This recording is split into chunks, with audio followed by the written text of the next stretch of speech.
Hello everyone, Dozer here, and welcome to my final decklist video before the Calling Las Vegas.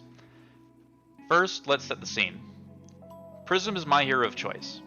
She's a hero with access to a number of unique tools that can be built in many ways.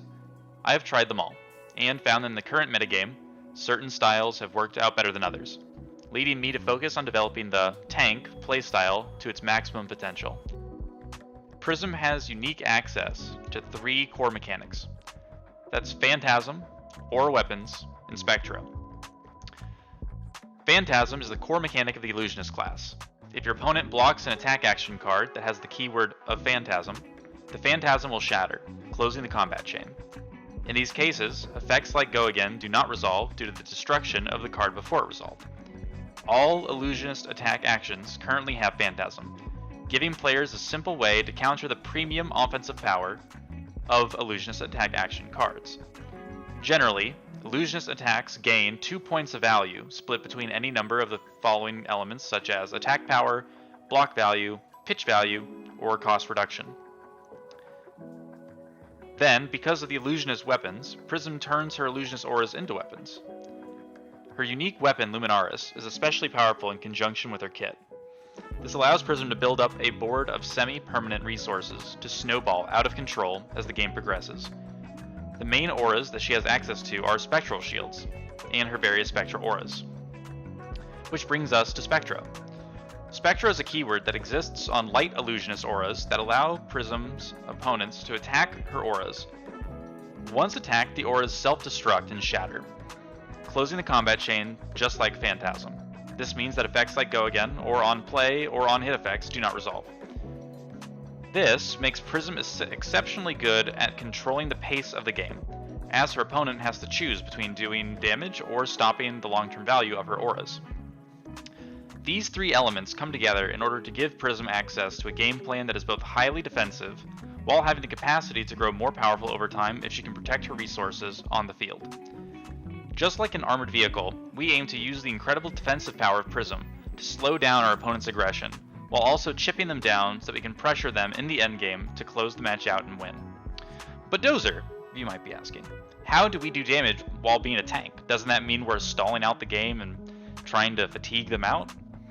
The answer to this is no, actually. We are not a fatigue deck. Siege Prism, as I'm going to start calling it, is not aiming to fatigue. It aims to win via efficiency. The most important aspect of this deck is Luminaris. This weapon allows us to turn all of our Illusionist auras into one-attack weapons that cost 0 to attack with. We can give them Go Again by simply placing a yellow into our pitch zone, as well as giving any Illusionist attack action card Go Again in the same way.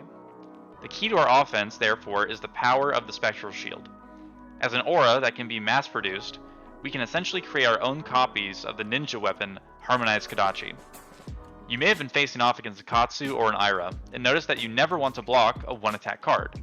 It's only 1 damage, and are you really going to give up a whole card to stop 1 damage? If you do, you are severely weakening your next turn for very little benefit. And as a result, the Prism player or Ninja player can put down even more pressure on the next turn, as they get freedom to trade more efficiently than you can. The difference is that Spectral Shields are destroyed whenever you take damage. They absorb the damage you would have taken, but they can be interacted with, unlike the Kodachis. If we also compare Spectra cards to Spectral Shields, we can see that they can be directly destroyed without us having the ability to protect them. Likewise, attacks that have Phantasm are also vulnerable, because if our opponent can shatter them with a 6 attack plus card, we lose 2 cards, the pitch and the attack, for their 1 card of block. A very bad trade, especially over time. As a result, the only mechanic we have left, unique to Prism, that can actually be protected from counters, is our Spectral Shield wall. By relying on blocking as much damage as possible from our opponents, we can pitch a single yellow card to create a Spectral Shield with Prism's ability, and swing with all of our Spectral Shields on our turn. Our opponent cannot afford to block these, and so we will be achieving chip damage while staying healthy ourselves. As we approach the endgame, we can start throwing fairly efficient herald attacks at our opponents to force out blocks, while swinging with our Spectral Shield wall to chip them down until we defeat them, just like pinning someone down with a chokehold. With that said, Now that we have the overarching game plan laid out, we can start to discuss the deck list. The first array of cards to look at are the equipment cards. The first of which is going to be Luminaris, our weapon of choice. It enables the chip strategy, as well as empowering all of our illusionist attacks, auras or otherwise. It reads, during your action phase. Again, I'm going to repeat that, during your action phase. Illusionist auras you control are weapons with 1 attack and once per turn action, 0 cost attack. While there is a card with a yellow color strip in your pitch zone, illusionist attacks you control have go again. That means illusionist weapons as well as illusionist attack action cards. The next card we'll talk about is Vestige of Soul. Vestige of Soul is the most important piece of armor that we have in the Siege Prism list. It allows us to generate extra resources when a card has gone into our soul this turn, and enables our combo plays. It reads, whenever you pitch a light card, if a card has gone into your soul this turn, gain an additional resource. And you can block with it for 1 with Blade Break. Next, we'll talk about the Phantasmal Footsteps. Phantasmal Footsteps is a key card for allowing us to both defend efficiently by pitching a resource to give it 1 defense for the turn, as well as to force through damage when we run out of cards in Soul. Normally we're going to accomplish this by attacking with a herald of some kind, and then if they destroy our heralds, we can pay the resource, the floating, to use our footsteps to get our action point back, keeping the yellow in our pitch zone, turning on our go again for all of our shields. Because Footsteps reads, the first time an illusionist attack action card you control is destroyed each turn, you may pay a resource, and if you do, gain 1 action point. Whenever you defend with Phantasmal Footsteps, you may pay 1 resource, and if you do, its defense becomes 1 until the end of the turn. If Phantasmal Footsteps defends a non-illusionist attack with 6 or more power, destroy it when the combat chain closes. This is extremely important to remember because you only have to pitch 1 resource to turn on its defense for the whole turn. If people close the combat chain, you can block with your footsteps again. But if they buff whatever you're blocking with the footsteps to 6 or more, your footsteps are going to be destroyed and you won't get them back. You have to be very careful with what you block with this, and you have to be sure that your opponent cannot do a combat trick to destroy your footsteps, because without these, you will find it very difficult to close out certain matchups where they have lots of 6+ cards that you need to be able to force your way through. The next equipment we'll talk about is the Halo of Illumination. Halo of Illumination is a card that allows us to combo with our core combo cards, because what it lets us do is it lets us pay 1 resource as an instant, and we can put a card from our hand into our hero's soul. If what we put into our soul is a light card, we draw a card.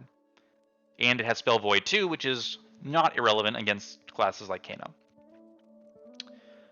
Halo of Illumination allows us to manually turn on our Vestige of Soul on a turn, either your opponent's or your own turn.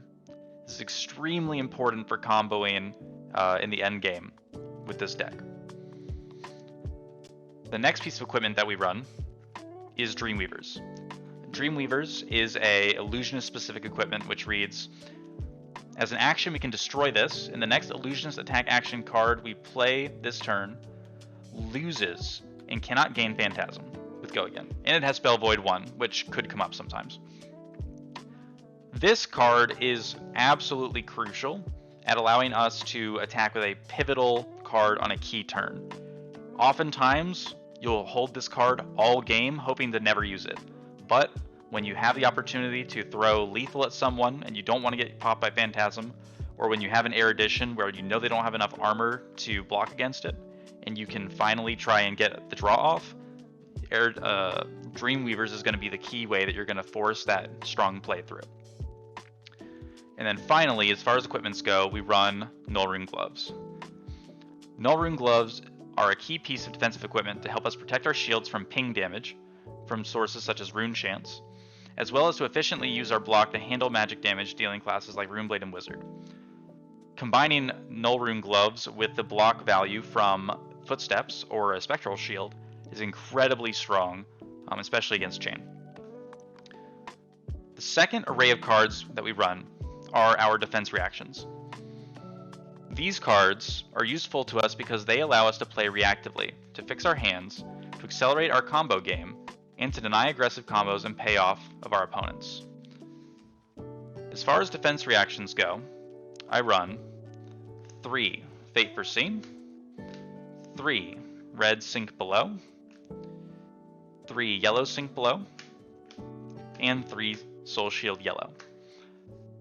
These cards are incredibly important for the Siege Prism game plan. And the reason for this is that we need to be able to protect our spectral shields as efficiently as possible. Red defense reacts allow us to do that by blocking for 4 with a single card, while also fixing our future and current hands. For instance, Fate Foreseen lets us set up our next turn by saying, oh, we don't want that top card next turn, let's put it on the bottom.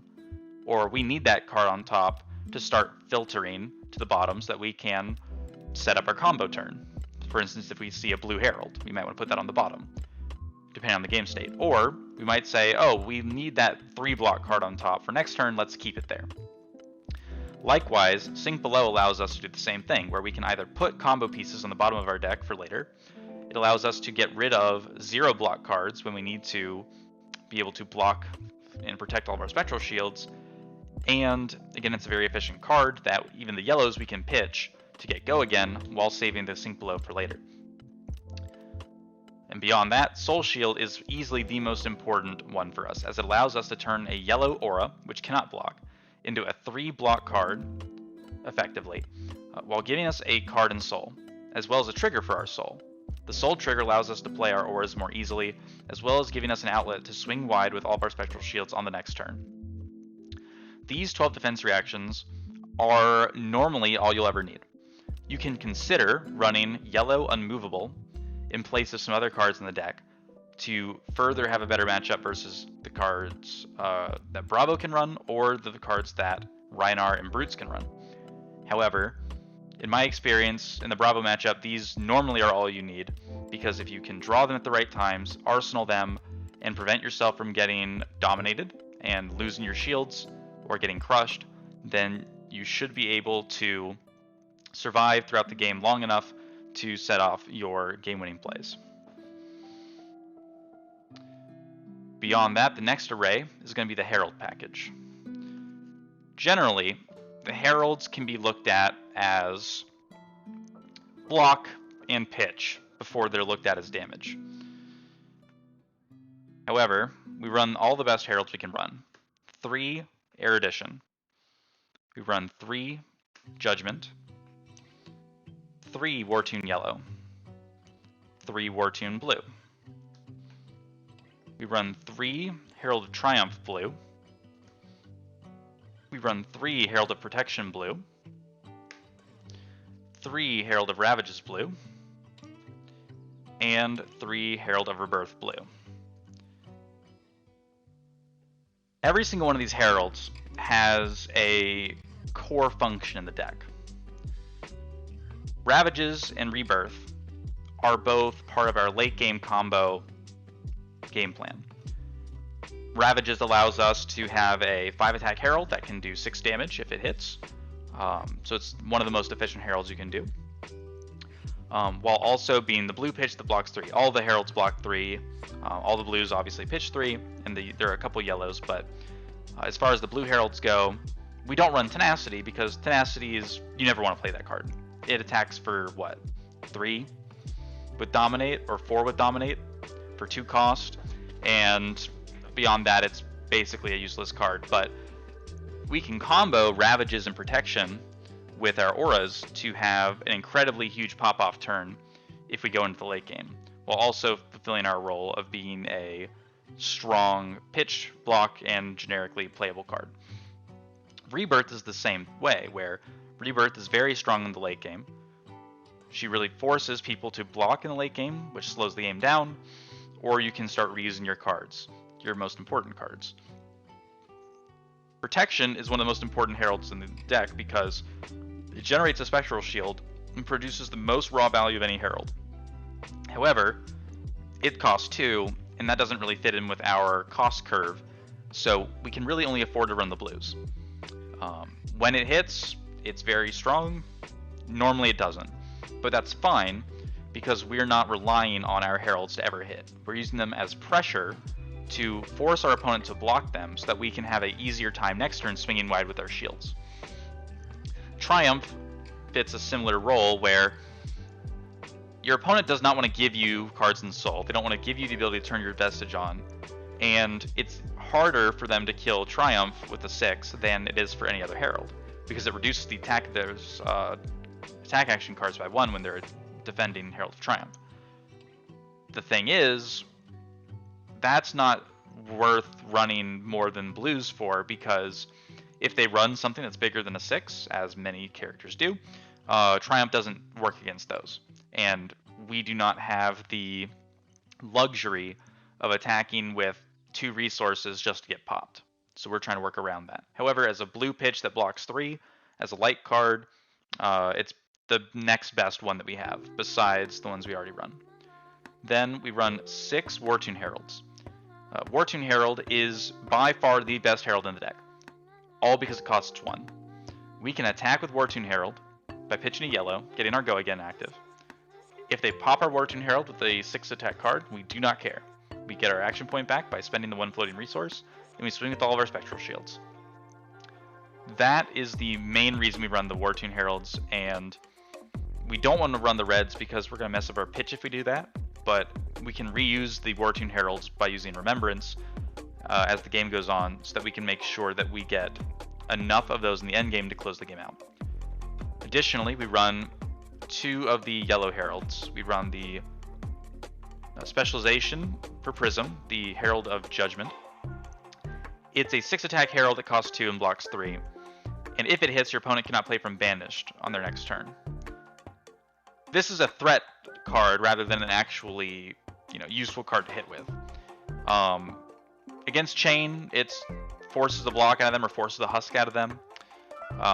But otherwise, you're just using it as pitch or a body most of the time. You're not really worried about the on-hit effect. Erudition, on the other hand, is the best card to land in the deck, because if it hits, it draws 2 cards and goes to your soul. It also has 5 attack and dominate, so it's very difficult for people to block it without using things like defense reactions or armor.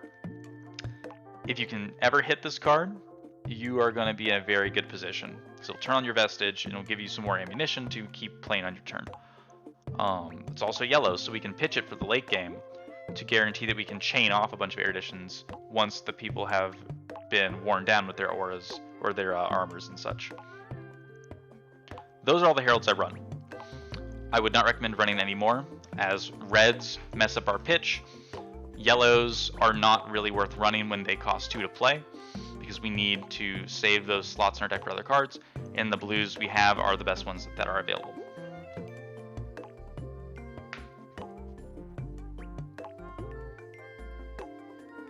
The next array is going to be the Aura package. The Aura package is well known for Prism. For us, we're going to be running 3 red Prismatic Shield, 3 yellow Prismatic Shield, 2 Arclight Sentinel, 2 Genesis, 3 Merciful Retribution, 2 Ode to Wrath, and 2 Parable of Humility. Prismatic Shield creates Spectral Shield tokens. Reds create 3, yellows create 2. All these are instants, so none of them block for anything. Arclight Sentinel creates a Spectra Aura, which draws attacks to itself. Genesis lets you put a card from your hand into Soul at the start of each of your turns. Depending on what you put into your Soul, you could get the ability to draw a card if it's a light card that you put in, or create a Spectral Shield if it's an Illusionist card. If you put a light Illusionist card into your Soul, you get both effects. Merciful Retribution deals arcane damage to our opponent whenever an aura we control is destroyed, or whenever an attack action card we control is destroyed. If the card that was destroyed, it was a light card that was not a token, it sends that card to our soul. Ode to Wrath is a aura, and all of these have Spectra. All the light Illusionist cards have Spectra. Ode to Wrath allows us to, whenever a source we control deals damage to our opponent, they lose an additional life. It also gives all of our Illusionist attack action cards go again, which means that it's very easy for us to play our blue heralds by pitching blues instead of having to worry about pitching yellows in the late game. It's a very powerful card combined with everything else. Parable of Humility, on the other hand, simply subtracts 1 attack from our opponent's attack action cards while attacking or defending. This card is very useful in certain matchups, but is probably the most cuttable card. I would always keep at least 1 copy in my deck list, but you could cut one of the parables for a yellow unmovable, for instance, without messing up your pitch, and you would still have the 1 parable for the combo potential or the matchup specific use out of it. The best aura is Merciful Retribution. That's why we run 3, because it guarantees a soul trigger, allowing us to turn on our spectral shields later on, as well as providing us a way to get value out of our shields when we cannot block them, or to protect them. The arcane damage is easily one of the most powerful aspects of Prism, so you need to maximize your copies of Merciful Retribution. On the other hand, the next most powerful aura is going to be the Prismatic Shields, and being able to run 6 copies allows us to not only do great work into grindier matchups like Bravo, Katsu, other Prisms, but it also allows us to get Go Again a lot easier by pitching cards that we might not have wanted to have in hand at that moment. A lot of times it's actually correct to pitch a yellow and then a blue, float 2 resources to just waste, so you can get those cards in the bottom of your deck while also giving Go Again to all of your shields. Again, these are all instants, so you can play them whenever you have priority, and being able to remember that is going to give you a lot of benefit when people are declaring attack against you and you have Merciful up and you can do arcane damage in a surprise fashion to them, or by being able to play around other various effects like when you run out of action points, or being able to play things on your opponent's turn. And that is the Aura package. Beyond the Aura package, we run the next array, which I like to call the counter array. The counter array is made up of a couple cards. It's pretty small. It's a cluster here. We've got 3 red Raging Onslaught, 3 yellow Celestial Cataclysm, 3 red Phantasmaclasm, as well as 2 yellow Remembrance. These are very matchup specific cards. Raging Onslaught is especially and almost exclusively used in the Prism Mirror, as it's a 7 attack card, which means that Herald of Triumph does not protect itself from this card. We can still pop it and force them to use Footsteps and almost end their turn on the spot. It also blocks 3 and attacks for 7 by costing 3, so in certain matchups like Bravo or Rhinar or something like that, you might consider running the Raging Onslaught so that you have at least a guaranteed attack that can deal damage to your opponent without getting popped. Alternatively, we have Celestial Cataclysm, which is another 7 attack card, which means it's amazing versus Prism. It's a light card, so it's good at turning on our Halo or using it to pitch with our Vestige. And it also allows us to block for 3 and pitch yellow, so it's almost everything that we want. The problem is that you never want to play this card unless you have a disgusting amount of soul, where you have like 6 cards in soul. This card costs 3 soul charges to play and costs 0 resources. So while it has 7 attack and Go Again naturally, our soul is so much more valuable to be used for spectral shields that you normally only want to play this in the Prism Mirror, and even then you never want to actually play it unless absolutely it's free, unless you're absolutely going to win the game. Next, we can talk about Phantasmaclasm. Phantasmaclasm is our answer to setup decks. A lot of the times you cannot guarantee that you'll be able to draw Arclight Sentinel in time, and you won't be able to guarantee that you'll draw into your defense reactions or something. But if you can attack a character that doesn't have a million different ways to pop Phantasm, like Bravo or Rhinar, you can shuffle away whatever 6+ card is in their hand before they can block, because it lets you reveal your opponent's hand and put one of the cards from their hand at the bottom of their deck, then they draw a card. You can use this to mess up your opponent's pitch. You can use this to get information to see what your opponent has. You can mess up their combos. And you can also get rid of a Phantasm blocker to make sure that this 9 attack card is going to force a block or connect. The only downside to Phantasmaclasm is that it's a red pitch, meaning that in matchups where you have to rely on using your tome combos to win, you can't really rely on keeping this card in your deck, just because it'll bloat your deck and mess up your pitch, but it is very strong. Remembrance is another key card for countering certain strategies. For instance, long-term strategies such as dash control, Bravo control, the Prism mirror it's very good in. Any matchup where you need to reuse cards over time, so not the chain matchup, but where you need to use your attack actions multiple times or your non-attack actions, Remembrance is going to be really key for that. For instance, in the Prism mirror, you can put back in 3 Raging Onslaught or 3 Cataclysm into your deck to have even more Phantasm blockers over the course of the game.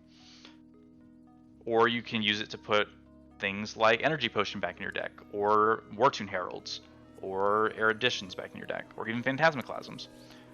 There are a ton of options, and in the matchups where you don't need to rely on hitting your tome combos, or your late game combos in general, Remembrance is normally an easy inclusion to make sure that you get tons of value out of your deck in the late game.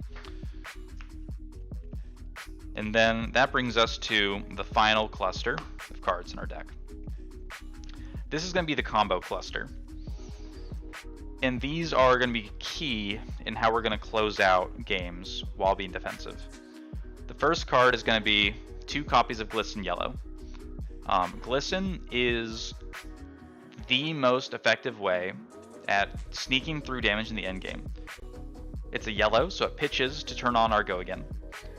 You can use it to pay for itself to give 3 attack to any aura that we control at instant speed, which means that if we attack with a Spectral Shield or a Spectral Aura, if our opponent doesn't block it and we pump it up to 4 damage by giving it the +3, we can sneak through a lot of damage in the endgame, which is going to put our opponent under a lot of pressure. The tokens, the +1 attack tokens that a Glisten gives, are also permanent for Prism's auras, because, as I said earlier with Luminaris, your illusionist auras are only weapons during your action phase. The counters from Glisten are removed during the end phase, so while your auras are no longer weapons, so the counters are not removed. This effectively allows us to build up a stronger and stronger 0 attack card by stacking all our tokens on a Spectral Shield, and as long as we can block that Spectral Shield and keep it alive, we can swing for a ton of damage every turn without even paying resources. Additionally, when we have multiple Glistens played at the same time or on the same turn, with some setup and some block for it, such as with an Arclight Sentinel, that is going to put us in an amazing position to beat a ton of other decks. And the way we're going to achieve that is by using 3 copies of Tome of Divinity. Tome of Divinity is easily the most powerful card that Prism has access to. Vestige of Soul allows us to play this card by pitching 1 light blue card, and that lets us draw 3 cards. So you're paying 2 cards to draw 3, so you're netting 1 card. If we can set up a chain of these to do 3 in a row, we can get a hand of up to 8 cards. And with those 8 cards, with our Vestige active, we can do some really disgusting combos. In order to help us get there, we're going to run 3 Yellow Whispers of the Oracle. This card is crucial in allowing us to pull off our late game combos as Prism. It's a 0 cost card that lets us opt 3 as a non-attack action, and it has 3 block. So it does everything that our deck wants to do, and it helps us turbo through our deck to hit our pitch faster. Normally, if you need to, or you see a good opportunity, you can move the top 3 cards of your deck to the bottom, or 2 to the bottom, or whatever the case appears to be for that moment. And that's going to help you get to your pitch so much faster than your opponent. especially if you cut down to a lean 60 card deck to hit that pitch as soon as possible. And then to combo with the Tome of Divinity, we run 2 Energy Potion. Energy Potion is an action play, and as an instant you can break it to gain 2 resources.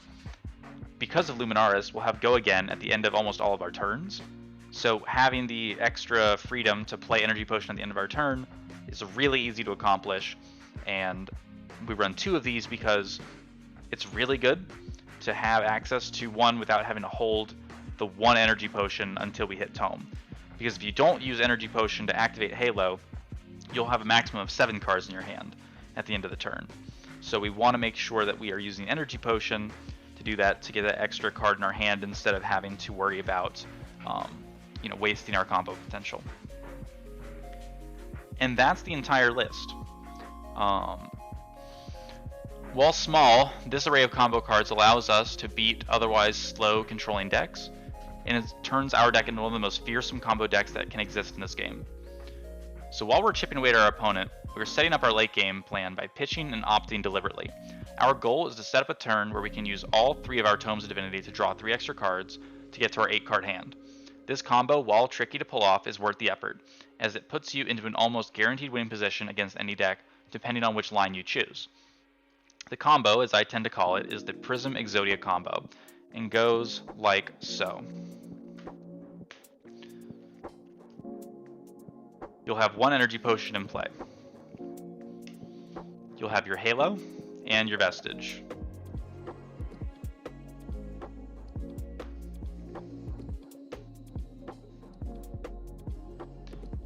All you have to do is have a Tome of Divinity in Arsenal, 2 tomes in your deck or hand, and then all you had to have done is pitch a number of blue heralds intermixed with, depending on the line you're going for, an Arclight Sentinel, an aura of any kind.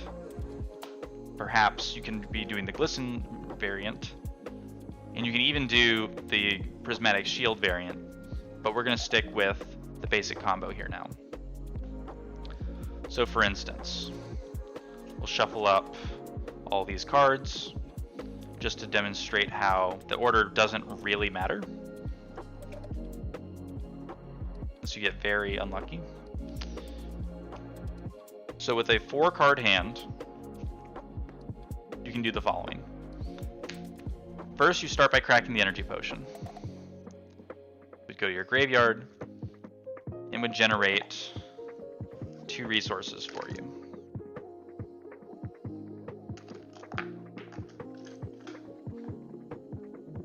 With those 2 resources, you'll pay 1 to crack Halo. We'll put one of our cards into Soul that's a light card. In this case, we'll put in Herald of Protection into our Soul.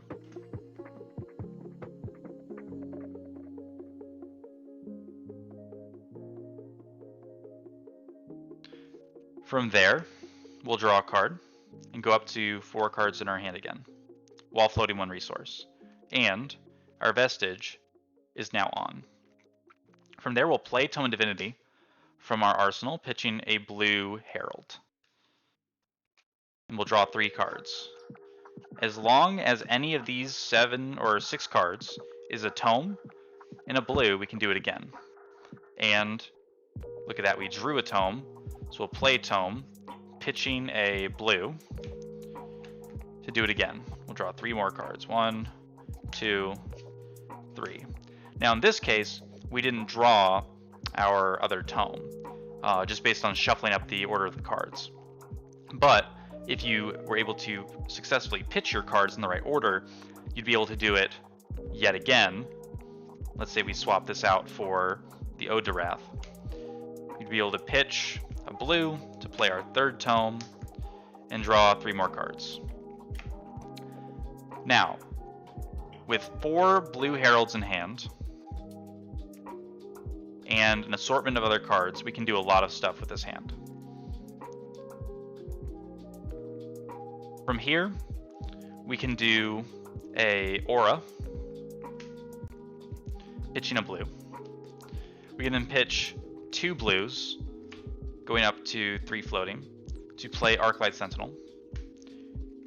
We can use 2 of the floating to banish the guaranteed card from our soul to make a spectral shield. And then we can pitch 1 blue to play both of our glistens onto our spectral shield. In this case, we've got an aura, which could be a Genesis, it could be a Merciful, it could be a Parable, doesn't matter, with an Arclight Sentinel, with a spectral shield that has 7 attack. Even if you have no yellows in your pitch, you're still able to attack for 7 with this, and then draw up to 4 cards at the end of your turn. You know, whatever those are, doesn't matter.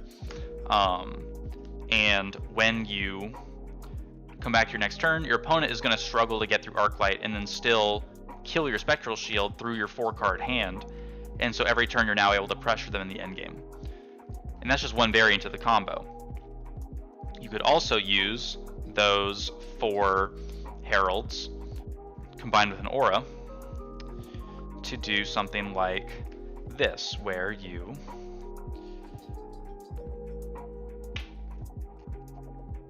keep your Herald of Protections and Ravages in hand and use your other heralds, like let's say you had 3 Triumph.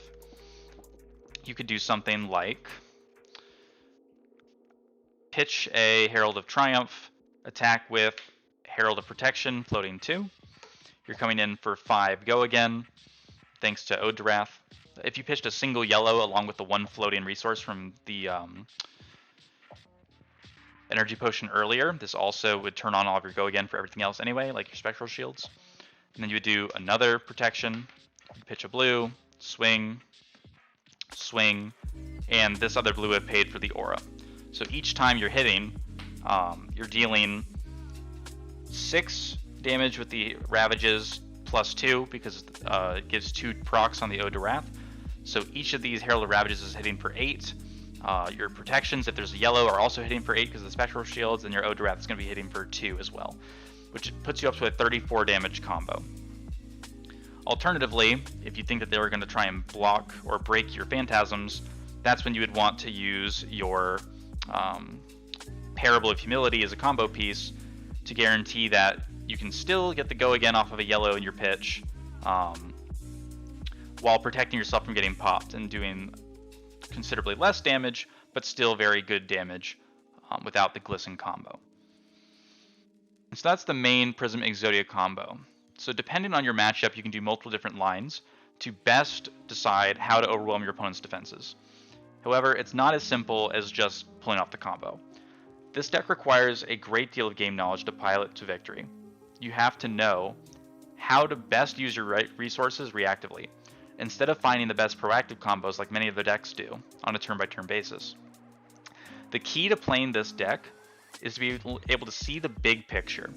If you are not thinking of every phase of the game, start, middle, and end, without knowing what to expect from your opponent, you will struggle to use your resources efficiently enough to win. Questions like, is it worth it to keep these spectral shields alive? Is it worth blocking down to 0 cards in hand just to swing for 1 shield when you have more than 1 shield on the field? Do you use your energy potion before hitting your tome combo? Or can you set up tome combo this game at all? And how necessary is it for you to do so to win that matchup? Questions like these abound when playing Siege Prism.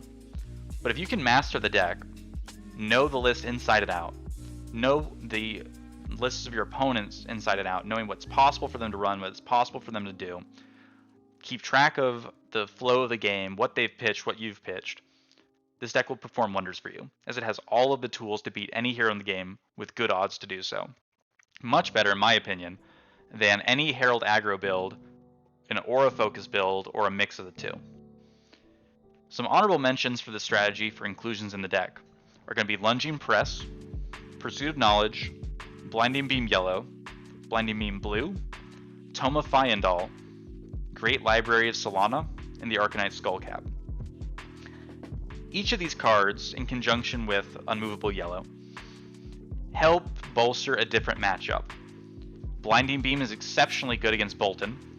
Pursuit of Knowledge is very good against Bravo. Lunging Press is extremely good into any matchup where you're trying to land your on hits. Except Prism, you'll never land Lunging Press onto Prism if they have half a brain. Tome of Fyendal is for slower matchups, but I'm not a big fan of the card. I think it's very hit or miss. The Great Library of Solana is useful against decks like Bravo, but a lot of the times people are starting to tech against that card because they know Prisms like to run it, and the library doesn't synergize with the Siege Prism at all. You never want to be opening up yourself to getting hit just so that you can swing back with 4 cards to turn on the library just to draw 1 card. That's almost never worth it when you keep your permanents in play, such as your Spectral Shields. And the Arcanite Skullcap is a very good consideration for the chain matchup explicitly. You never really want to give up Halo in a late game matchup where you can use your Tome combo, but in a matchup like Chain where they are just trying to aggro you down and there really isn't a late game for you to worry about, then if you have space to fit Skullcap into your list, then that extra 3 HP that you don't have to use using cards from hands is going to be very useful to you in those matchups. But that'll do it for me here. If you are curious about how to side into different matchups, how to play different matchups, or you have more questions about the deck, I highly encourage you to watch the other videos on my channel. I've made a series which allows you to look at how to pilot Prism versus different matchups. I think right now the current versions I have are the Primer, the Chain matchup, and the Katsu matchup. Or Bolton rather. Katsu's the next one that I'm going to do, and over time I'm going to add more to that pool of videos. Alternatively, you can watch my gameplay videos against the various heroes. I think I've got every hero recorded on this channel now except for Viserai, and you can get a good idea of how the game flows from each of those matches. Thanks for watching if you stuck around this far. I appreciate everyone that watches and enjoys the content. As a quick little aside, if you like this playmat design, I sell it on Inked Gaming, so you can follow the description link down below and pick one up for yourself if you'd like. And otherwise, I will see you at the Calling Las Vegas. Be on the lookout for me in a shirt with this design with the Tank Prism. This is Dozer, signing out. Take care.